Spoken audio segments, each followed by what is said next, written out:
Moja kati ya skendo ambayo inazidi kutrend kinoma noma this time around katika mitandao ya kijamii ni ile issue ambayo inamhusisha mtu mzima Nandy pamoja na mtu mzima Billnass kuweza kuvunjika kwa mahusiano yao this time around. Kunavyo vitu vingi ambavyo vinazidi kutrend kinoma noma katika mitandao ya kijamii.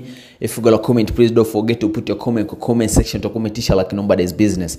Siku za hivi karibuni Nandy pamoja na mtu mzima Billnass wameonekana wakiwa hawana pete zao za uchumba, na watu wakaweza kwenda mbali na kudai kwamba ndoa ile ya kifahari ambayo walifunga Nandy pamoja na Billnass ni ndoa ambayo this time around imeweza kuvunjika. Watu wengi wanaweza kuchangia maana yao katika mitandao ya kijamii kwamba Nandy pamoja na Billnass kunao watu wengi nyuma yao ambao wamesababisha kuweza kuvunjika kwa ndoa hiyo kama ni kweli. Lakini sasa watu wao ni pamoja na Yami, moja kati ya msanii ambaye alikuwa signed chini ya African Princess ya mtu mzima Nandy, kwamba ni moja kati ya watu ambao amenyemelea penzi la Nandy pamoja na Billnass. Lakini pia mtu mzima Alikiba amekuwa na ushirikiano mzuri pamoja na Nandy. Ule ukaribu wa Alikiba pamoja na Nandy ni moja kati ya kitu ambacho kinatajwa.